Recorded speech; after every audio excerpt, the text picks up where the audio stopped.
Hi, my name is Nathan. You're watching Nice at Dice, and today I'm taking a look at this little game. It's called Hunted Mining Colony 415. It is a small game, primarily for solo play, though there is a mode you can play cooperatively with two players. But it's primarily a single player game. It is a card game. You're managing some cards, you're managing some resources. You are throwing little discs into the lid of the box. It has a dexterity element to it, like that. And it's really based on or inspired by the movie Alien. You are crew member on this space mining colony that's being overrun by aliens, and you are trying to fight your way to the landing pad and make your escape. I'm going to show you how the game works, and then we'll come back here and I'll give you my thoughts on it. Alright, so here's the basic setup for a game of Hunted Mining Colony 415. You are going to have, first of all, your player dashboard. This is a nice double layer cardboard dashboard with cutouts for these cubes to move along. And with these cubes, you're tracking two things. You're tracking your health. You start out with 6 health. If you ever run out of health, you're going to lose the game. And you have time. You start out with 20 time, and if you ever run out of time, you're going to lose the game. So you're trying to accomplish what you need to accomplish before you run out of those 2 resources. You also have a little spot here to store these health tokens, and you use these tokens to perform tests. I'll explain that a little bit later. You have a nice reference card, and then you have your pulse rifle. I'm going to show you another pulse rifle to demonstrate what that's about. This is your main weapon you start out with, and you have 2 spots on here with numbers. This is where you store ammo clip tokens. You start out with 3 of them, and this is where you put your bullet tokens or shot tokens. You start out with 4 of them. You can spend 1 time to discard a ammo token to get your shot tokens to fill that back up to 4. All right. So that's what these do, and then you spend the shot tokens to attack the aliens that are going to be coming at you. So again, I'll explain a little bit more about that later, but you start out with that here. And then you have 2 decks of cards. You have location cards, and the goal of the game really is to get to the bottom of the location deck. Somewhere in the bottom 3 cards of the location deck is going to be the landing pad where you have to get to. You have to defeat the alien queen, and then you can make your escape. So you're trying to get through these cards. You also have what they call the hunted deck, and these are the main cards that you're going to be dealing with throughout the course of the game. So essentially what you do is you draw a card from the top of this deck, and then maybe you can do something with the card, but if not, then you can choose to keep drawing. So here we have 2 cards. This is a corridor, and this is a door. The corridor is generating some noise. That's what this icon means. And it's also providing a search icon and a key icon. It takes a movement icon to activate or resolve this card, and when you resolve it, you get to draw 1 location card from the location deck. The door is providing you a search icon and a movement icon. It requires a key icon, and when you resolve it, you get to look at 2 location cards from the deck and resolve either one of them. All right, so those are our first 2 cards. Let's keep drawing. We're going to find a grenade. So the grenade is creating 1 noise. It is providing a movement icon, requires a search icon to resolve, and this is a weapon. So it's going to go in your inventory down here if you resolve it, and it's going to provide you with one of these big blast tokens to fight the aliens with.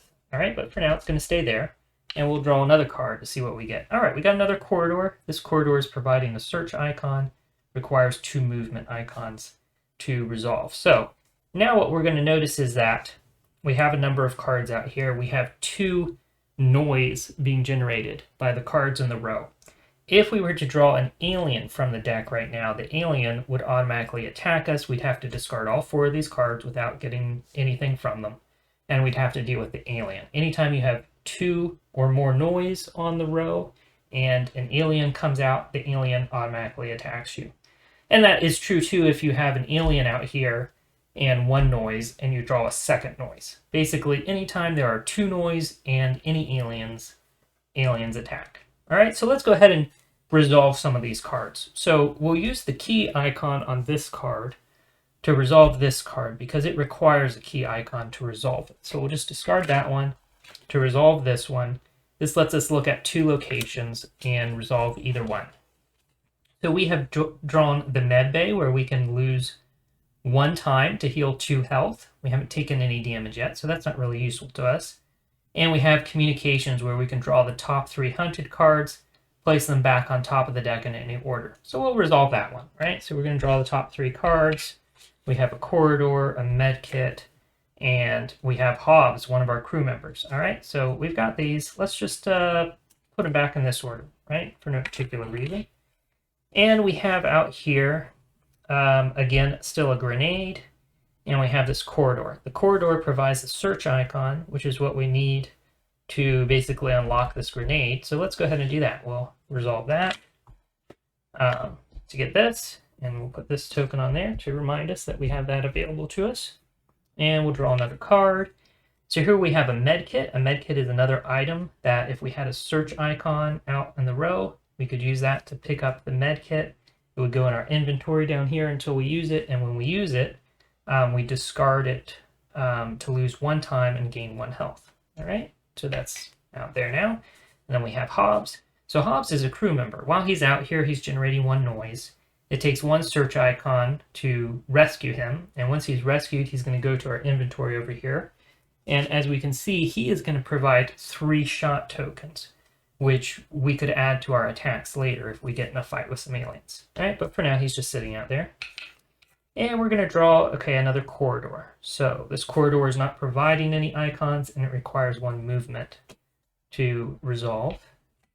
And now we have a different kind of card. This is an event. That's what that symbol means there. So we have to resolve this right away. It's an explosion. We're going to test. If we fail the test, we take 2 damage. So when you make a test, you're going to pick up either this health token or that health token, depending on where your health is. We're in the first half of the health meter here, so we're going to pick up the bigger token. We're going to throw this token into this box. So in the game box on the bottom of it, you have this nice graphic of an alien, and there's a circle in the middle. And this is actually, I'll show you real quick, it's double-sided. The other side has a little box, so that's like hard mode if you want to play hard mode. Otherwise, you're just going for this circle. So we're going to throw this token in there. We're going to try and land it in the circle. And there's some rules about how you throw it in, but basically you just can't like drop it in there. You got to throw it from the side, right? So we're going to try and get it in. It needs to either land completely in the circle or at least touching one of the, you know, the ring, right? Okay, so we didn't get in the circle at all. We failed that test. We're going to take the 2 damage. We'll go ahead and discard that card, and we'll track the 2 damage we lost there. And this token can just go back to its spot. All right, we'll draw another card and see what happens next. All right, so now we have an alien. This alien is the easiest type of alien to fight. It only takes 1 hit to take him out. We have 1 noise here, so if we have another noise, then we'd have to fight the alien. And that's what this is reminding us right here, the 2 noise icons. Okay, but because we don't have 2 noise, we could keep going, right? We don't have to deal with the alien right away. We could, if we want, we could decide to hide. You can always choose to hide. Hiding costs you 1 time, and you just clear the row. Everything in it goes away, including aliens, whatever. All right, so that's an option. You know, maybe we'll do that, right? So we'll go with that. We'll get rid of all these cards. We got rid of some potentially useful cards, so maybe that was a bad decision, but I'm not playing a full game here, so I'm not worried about it. We're going to draw our next card, which is an alien. Again, this might be a good time. There's no useful cards out here. Maybe we'll just hide, and then we don't have to deal with that alien, and we'll just keep drawing. Hey, here's another crew member we could try to rescue. Here's another door we could try to resolve. Here's another weapon we could pick up. That'd be pretty cool. Here we go. See, this weapon actually, we could take it as a weapon, which would be cool. It gives us some of these like flamethrower tokens we can throw in here to try and fight the alien. So that's pretty cool. But it also gives us a key icon, which we could use to resolve this door. So let's go ahead and do that. We'll resolve the door. The door lets us draw 2 cards from the location deck and resolve either one. Let's go ahead and resolve this one. This one has us making a test. If we succeed, we gain a time. Nope, but we fail, so we lose a time. So we made a little gamble there and it didn't pay off. All right. We've got some more aliens. And now we've got a door that's got some noise there. And here's another alien. So anytime you have 2 aliens in the row, you discard everything except the tougher alien. And you have to fight him. So we're going to fight this alien. So it always takes 1 time to make any kind of attacks. But when you attack, you can fire as many of your shot tokens as you want. Plus, if you want to throw in a grenade as well, you can do that. So let's do this. It's probably not going to pay off, but we're going to go ahead and use one of our shots from our pulse rifle and our grenade. We're going to throw both of them in here and see if we can hit him twice. Let's see if we can do it. If we hit him twice in one go, he won't hurt us. Okay, well the shot was outside of the circle, so that missed completely. Didn't do anything. The grenade hit him though, so we'll just put that on there to track that we hit him once. And because this is a 2, we got to hit him twice to take him out. Because we didn't take him out in that round of shooting, he's going to do 1 damage to us. So we'll move that down. We'll spend 1 time to shoot at him again.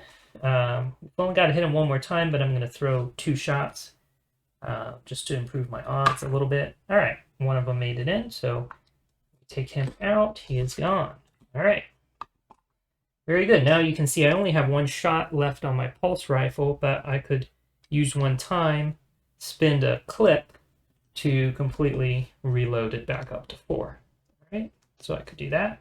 Because I used the token off of this grenade, that's been used up, and that goes away. All right, we're going to draw more cards. We're going to try and get through some more of these locations. If we get to, again, the landing pad at the end, we have to fight the alien queen. She takes 3 hits to take out. If we do that before we run out of health or before we run out of time, then we make our escape. And that is how the game works. Okay, so that is Hunted, Mining Colony 415. As you can see, it's a pretty neat little game. It's pretty unique. It has, that card play. You're bringing cards out of the deck. You've got each card is providing icons, and each card requires icons to resolve. So you're kind of managing which cards you're going to use to resolve other cards. And you're managing that noise level and the aliens that are coming out. You always have that option to lose 1 time to hide and just clear the row. So there's kind of a push your luck element to it. Do you keep pushing to try and get the cards you need to resolve some of those good cards? Or do you go ahead and hide so that you don't have to deal with those aliens that are coming out? But of course you can't just hide, indefinitely, because eventually you will run out of time, and that's one of the lost conditions for the game. It also has that dexterity element, and I think the dexterity element is really interesting. It is something that is challenging and can feel very random in the beginning, but with practice you can get better at throwing those tokens into the box lid.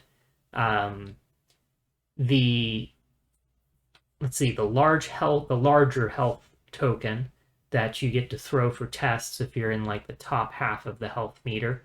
That one you can get, at least I have gotten to where I can land it in the target pretty consistently. So that's pretty cool. I can definitely see some improvement in my skill there. And then even with those little shot tokens that you use in the attack, I've gotten to where I feel like I can throw 1 or 2 of them pretty consistently, right? So that can be a problem if you're dealing with those tougher aliens that require 3 hits to take out. But if I'm playing this game a bunch in a row, I find that I can throw 1 or 2 of those pretty consistently, right? So there's a skill element there too. It feels very random in the beginning, but you can definitely get better at it as you play more, especially if you have repeat plays, if you play 2 or 3 times in one sitting. So that's pretty cool. I also like that the game is pretty quick. You can play in like 30 minutes or less. And if you have a bad run of cards and you lose early, it's really easy to quickly reset the game and start over, right? So all of that is really cool about the game. I like the way that it captures the theme. The theme comes across in the artwork, which is really nice. I really like the artwork in this and the graphic design. So that's cool. I like the whole idea, the way that you are managing these resources, right? You don't want to run out of time or health, but you're also managing those resources in terms of the icons that cards provide and the icons that cards need in order to, be resolved. And there's some nice thematic elements there too, with the corridors and the doors being what you need to make actual progress through the game. Each of those location cards is interesting. It has some effect on it that fits what the location is, so that's cool. And the dexterity element really kind of also captures the theme of, ducking through these corridors and shooting at the aliens as they're coming at you, right? So all around, excellent, well done, very well done. I will mention that there's 2 versions of this game, or possibly 3, I think, but I've only had the chance to check out 2.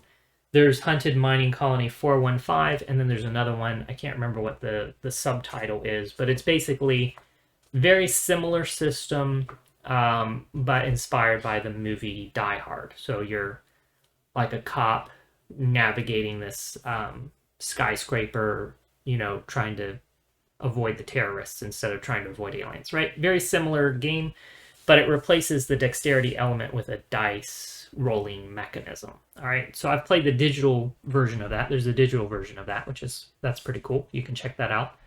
And it's interesting. I personally, I really like the dexterity element of the game, so I prefer this version over the other. But if dexterity doesn't appeal to you, but everything else that you saw seemed interesting, you could check that out. All right.